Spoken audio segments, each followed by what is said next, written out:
2022년 10월 28일 이정훈입니다. 윤석열 대통령은 러시아의 독재자 푸틴과 맞짱 뜰 용기와 배심이 있을까요?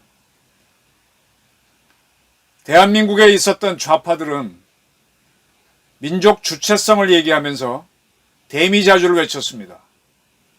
우리의 운명을 우리 스스로 결정하자라고 하면서 국제적인 문제에 적극 개입해야 된다고 주장했는데, 푸틴이 이번에 한마디 한 심리전에는 침묵하는 걸로 보입니다. 미국 할 때만 대드는 좌파들, 푸틴한테는 못 대드나 시진핑한테는 입도 뻥긋 못하지, 김정은한테는 설설 기지. 우선 사실부터 봅시다. 블라디미르 푸틴 대통령이, 러시아 대통령이 27일 날 러시아 전문가 모임인 발다이 클럽 회의에 참석해서 이렇게 문답을 한 모양입니다. 그래서 우크라이나 전쟁 문제 등등을 이야기하면서 한국에 관련된 이야기를 했다는 보도가 쏟아졌죠. 한국이 우크라이나에 무기와 탄약을 제공하기로 결정한 것을 알고 있다, 뭐 이렇게 얘기했답니다.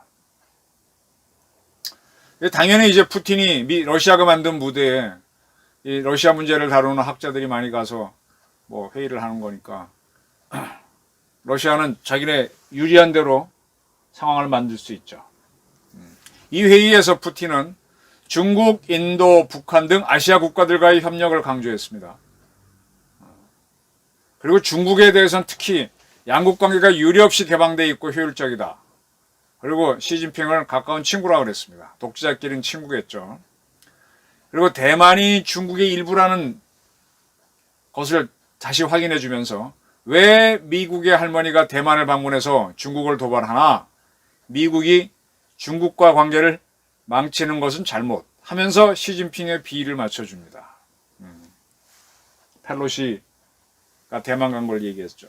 저는 그때 펠로시가 동아시아 국가를 순방할 때 다섯 나라를 돌았습니다. 네 나라에서는 모두 그 나라의 통수권자를 만났는데, 대한민국에 왔을 때만 우리 대통령을 만나지 않았습니다.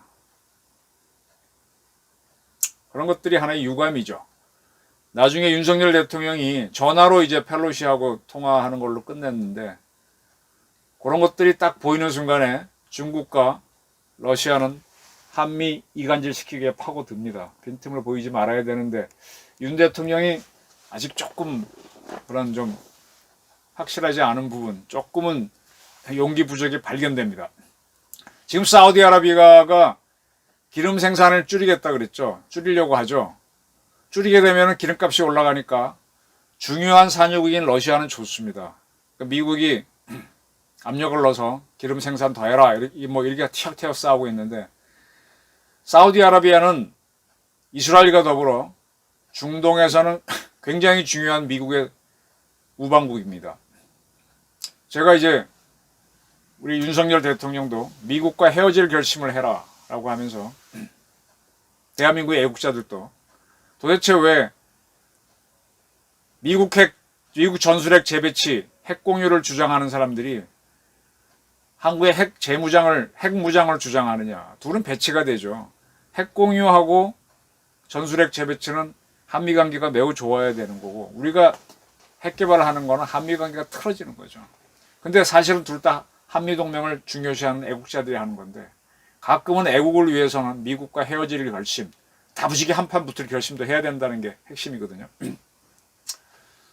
지금 사우디아라비아가 미국하고 굉장히 가까운데, 자기네 이익을 위해서 기름값 많이 올라가면 자기는 좋으니까 감산을 주장하잖아요.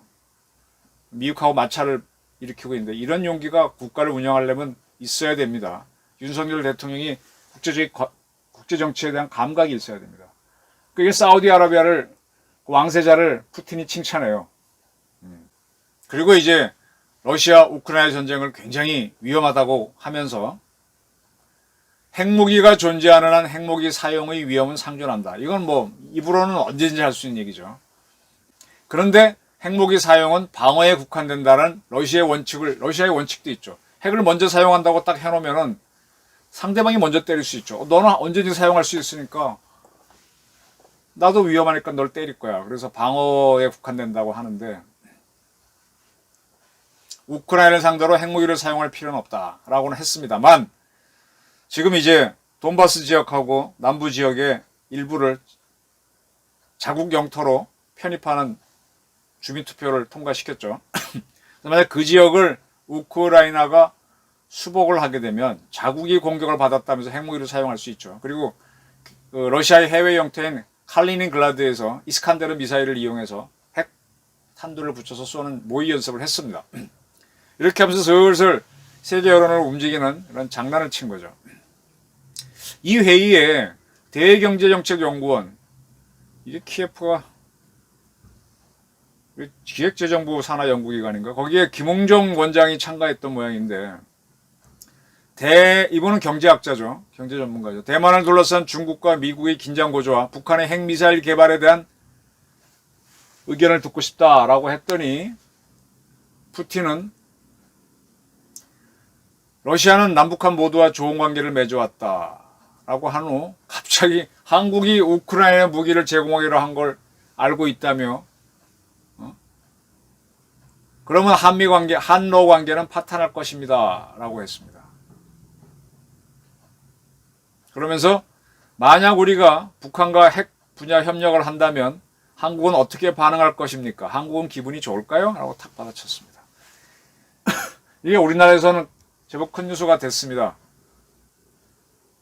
그러지 않아도 소심한 사람들은 겁을 탁 먹겠죠. 이 김웅정 원장은 서울대 경제과 출신으로 이제 옥스퍼드 대학에서 석사, 서울대학교에서 박사를 하신 키예프에 오래 있던 대경제연구원에 있던 그런 연구가인데 경제 문제를 논의하러 갔다가 뭐 초청받아 갔나요? 그래서 이렇게 정치적인 답변을 듣고 왔습니다. 이게 이제 보도가 되니까 윤석열 대통령은 평화적인, 지금 우리는 우크라이나에 대해서 무기는 제공하지 않고 있다. 그러니까 살상 무기가 아닌 거를 비살상을 제공한다. 뭐 헬멧, 군복 그런 거 그러고 있는데 윤 대통령은 평화적인 지원을, 우크라이나에 대한 평화적인 지원을 국제사회와 연대해서 해왔다. 대한민국은 살상 무기나 이런 것을 공급한 사실이 없습니다. 그리고 이 문제는 어쨌든 우리의 주권 문제이니까 논할 필요가 없다. 이렇게 대답했습니다. 그리고 이제 잘 아시겠지만 젤렌스키 우크라이나 대통령은 지난 4월 우리 국회에서 화상연설을 했죠. 이거는 이광재 민주당 의원이 주선해서 한 걸로 아는데 국회의원들이 참 민주당은 말할 것도 없고 국힘당도 성의 없이 들었죠.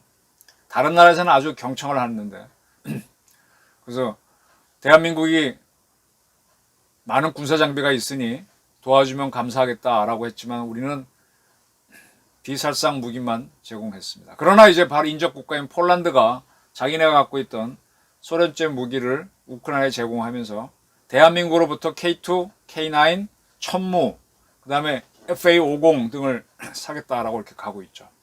그리고 이제 외신에 의하면 체코도 한국산 무기를 도입한다. 그리고 자기네 무기는 우크라이나로 보내겠다. 뭐 그런 보도가들이 있었습니다. 자, 지금부터 분석을 해드리겠습니다. 이 푸틴이 왜 이런 말을 했을까요? 이런 질문이 오기를 상당히 기다렸을 수도 있습니다.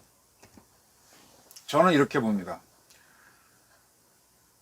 지금 푸틴 입장에서는 경제 제재를 러시아가 굉장히 당하고 있습니다. 이게 사실 장난이 아닙니다. 지금 러시아가 이스칸데르 미사일을 발사해서 우크라이나 수도인 키우 등을 공격하고 있죠. 공격했죠.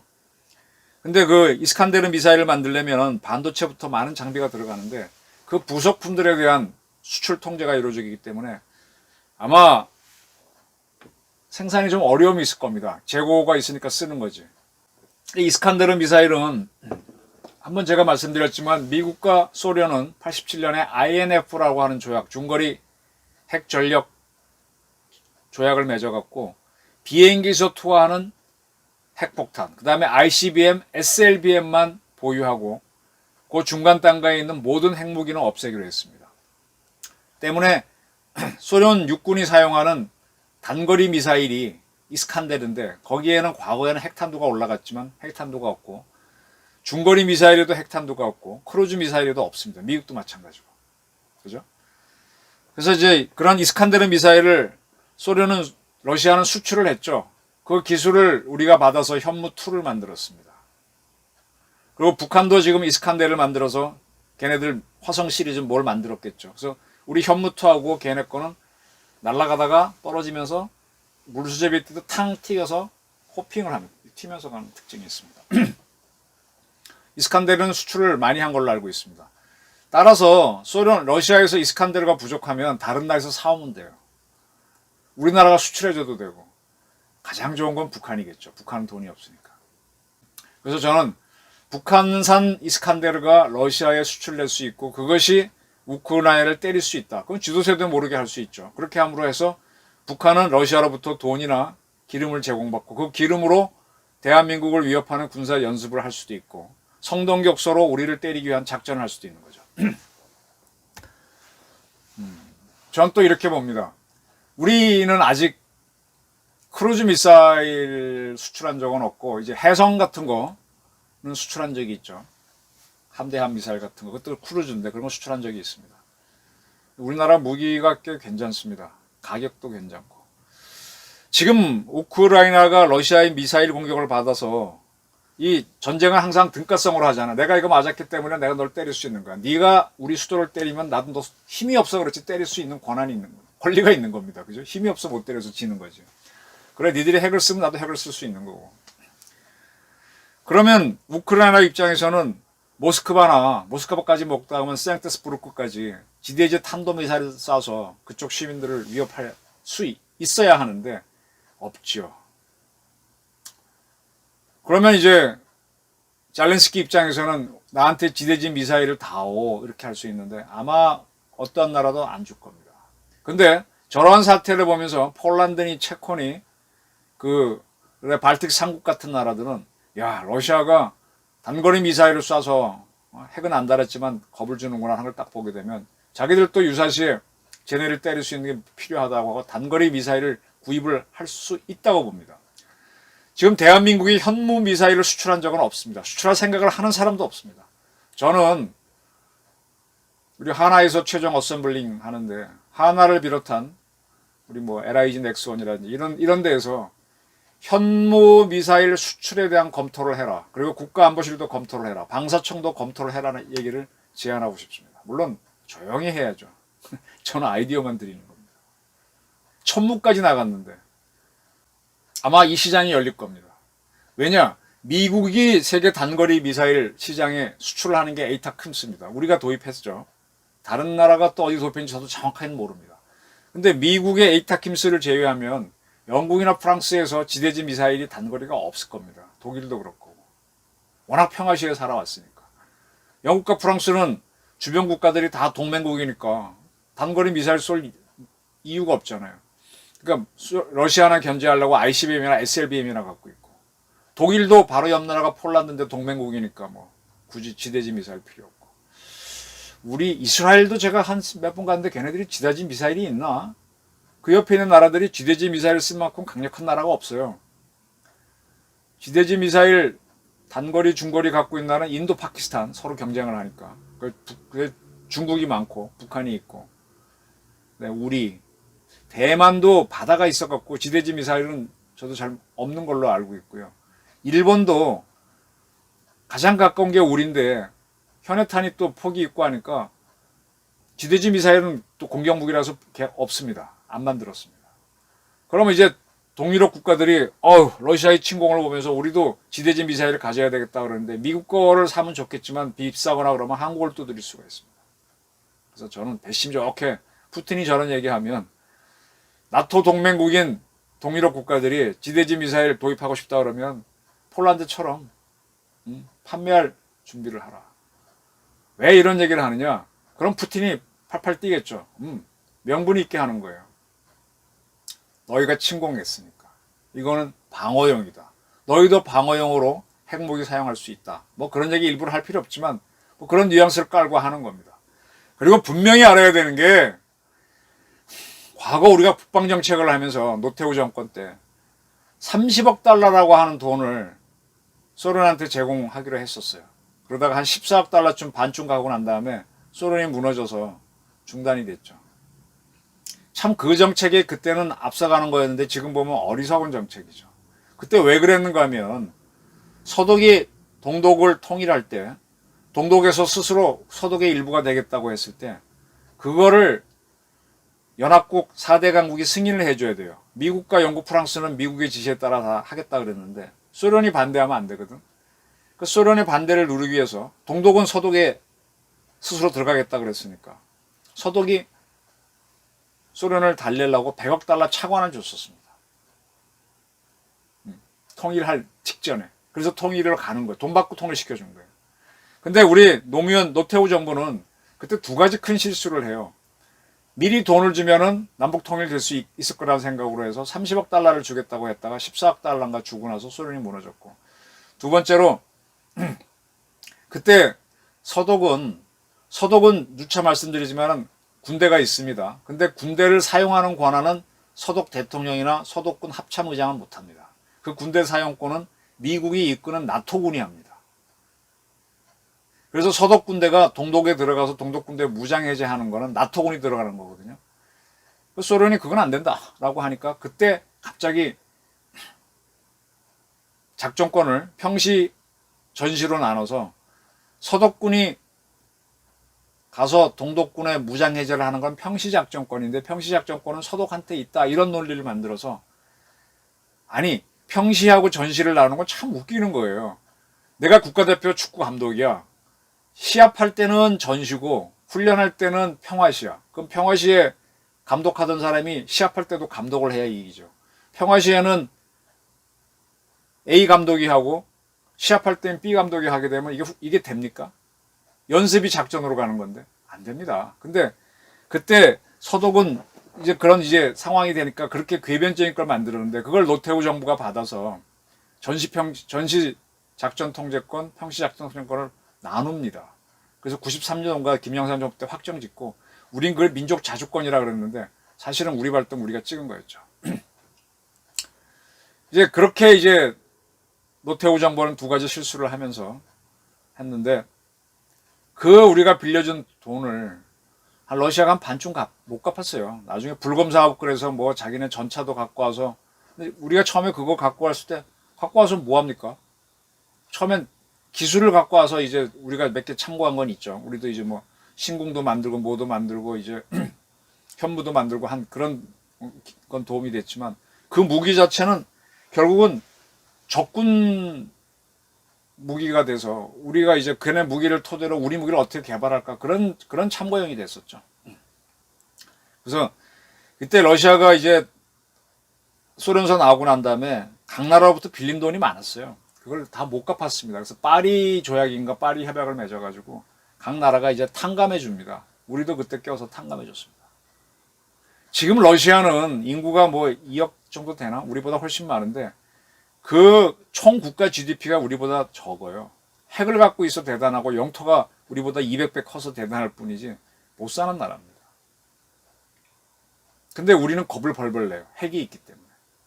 중국도 당연히 우리보다 국가 GDP는 10억 인구니까 많겠지만 가서 보면 우리보다 못 삽니다. 근데 핵이 있고 영토가 크니까 벌벌거리는데, 제가 지금부터 드리는 말씀은 우리 좌파들이 미국에 대해서는 양키 고음하면서 우리가 통일을 하려면 미국을 상대로 어떻게 움직여야 된다, 민족 자주를 내세우면서 북한하고 어떻게 짝짝꿍하자, 이게 이 문재인 이후의 정치인들의 좌파 논리였잖아요. 우리가 우리 민족끼리로 통일을 하려면요, 미국만 움직이는 게 아니라 핵을 가진 북한도 움직여야 되고 중국, 러시아 다 잡아야 됩니다. 좌파들은 미국만을 상대로 국제정치를 주장하는데 천만의 말씀, 우리는 러시아 상대로, 중국 상대로 우리가 원하는 쪽으로 걔네를 틀어놓는 국제정치를 해야 돼요.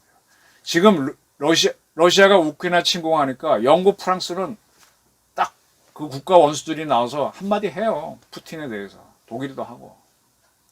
우크라이나 침공했을 때부터 제가 우리 대통령은 한마디 해라라고 요구했고, 그래서 우리가 원하는 쪽으로 비난도 해야 됩니다. 러시아, 너희 빚도 우리 탕감해준 나라야. 뭐 가타부터 얘기하지 마. 우리가 알아서 할 거야. 그리고 너희 침공하면 안 돼. 이런 얘기를 해야 돼. 북한하고 짝짝꿍 한다고? 그러면 우리도 뭐 어떻게 할 거야. 이렇게 나가야 됩니다. 계속 지금 푸틴이 하는 짓을 보고 김정은은 점점 도발을 높일 거니까 푸틴을 잡는 게 김정은을 잡는 방법이에요. 무슨 말인지 아시겠죠? 그래서 윤석열 대통령은 검찰은 잘 운영하고 계시는 것 같은데 푸틴과 맞짱 뜨고 시진핑과 맞짱 뜰 용기를 가지셔야 됩니다.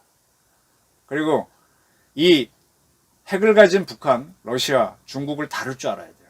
그게 국제정치입니다. 물론 미국도 다룰 줄 알아야 돼요. 그래서 그동안 좌파들이 국제정치를 미국 상대로 자주적인 정치를 하자고 주장했는데 똑같이 우리 우파들도 러시아, 북한, 중국을 핵 가진 그들을 상대로 국제정치를 해야 됩니다. 맞짱뜰 용기를, 푸틴하고 맞붙을 용기를 가지십시오. 그리고 푸틴이 저런 말을 한 건 심리전입니다. 여기에 움찔하는 우리 국민들이 오히려 저는 좀 안타깝습니다. 자식 지 맘대로 하고 있네. 웃기고 있네. 배심 있게 나가야 됩니다. 물론 허세면 안 되죠. 그리고 우리 방산물자 수출하는 거를 아까 현무 수출 얘기했는데 지금 생각을 안 하고 있을 겁니다. 적극적으로 검토하면서 우리 영역을 넓히고 그것이 나중에 북한한테도 상당히 압박 요인이 될 수 있다는 거예요. 염두에 두시기 바랍니다. 네, 저희 의견이었습니다. 경청해 주셔서 감사합니다.